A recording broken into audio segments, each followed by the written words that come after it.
ይመራና የሚፈልገውን ነገር በራሱ ፈቃድ ይመራ አልሳካለት ሲለው መጥቶ የሚያለቅሰው። ከሁሉ አስቀድሞ ግን ከመጀመራችን በፊት ያንተ ፈቃድ ይሆን ማለት አለብን የለብንም? አለብን። አንደኛው መፍትሄ። ሁለተኛ ከስሜታዊ ውሳኔዎች መራቅና መታገስ። ዛሬ እውነትን አስጨናቂ ነው። እስኪ ደግሞ ተኝተን እንየው፣ ነገ ሲነጋ ማን ያውቃል? ደህና መሻችሁ። ስለዚህ አሁን ዛሬ የተበሳጨ ያዘነ ተስፋ የቆረጠ ሰው ዛሬ ቸኩሎ መወሰን የለበትም። ሲጀመር ውሳኔ በጣም ደስ ሲለንና በጣም ሲከፋ ውሳኔ አይወሰንም። ይሄ ነው ምን ስላለበት? ስሜት ስላለበት እውቀት ይጎላል።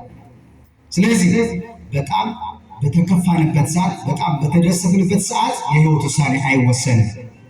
ምን ሲሆን ከደስታ ስሜቱም ከሀዘን ስሜቱም ስንወጣ እንደ ሰው ሰክነን ማሰብ ስንጀምር ነው የሚወሰነው። ስለዚህ ዛሬ በጣም አዝኖ ውሳኔ የወሰነ ሰው ዛሬ ቢያልፋት የሚገርማችሁ ነገ ይህ ስሜት ከእርሱ ጋር አይደለም።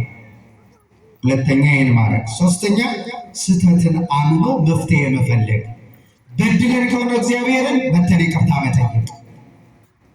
የኛ ችግር ከሆነ ችግራችን አምኖ ወደ እግዚአብሔር መመለስ። በእያንዳንዱ ጉዟችን ጥፋት ወኛ ከሆነ ራሳችን ፈልገን አግኝተን መፍትሄ መፈለግ።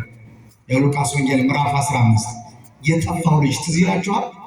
አባቱ ጋር መኖር አልፈልግም ብሎ ንብረቱን ተካፍሎ ሄደ። በዚያው በጭፈራ በኃጢአት ንብረቱን ጨረሰ። ከጨረሰ በኋላ ራበው። የሪያዎችን ትራፊ እንኳን የአሳማዎችን መብላት ተመኝቶ እስከ ማጣት ደረሰ። ከዚያ ምን አለ? ይህ ሁሉ ጥፋት የኔ ነው፣ አባቴን በድዬዋለሁ። ስለዚህ ልሂድ ወደ አባቴ ሂጄ ልጅ ልባል አይገባኝም፣ በሰማይም በምድርም በድዬሃለሁ፣ በሰማያውያን መላእክት በምድራውያን ሰዎች ዘንድ በድዬሃለሁ።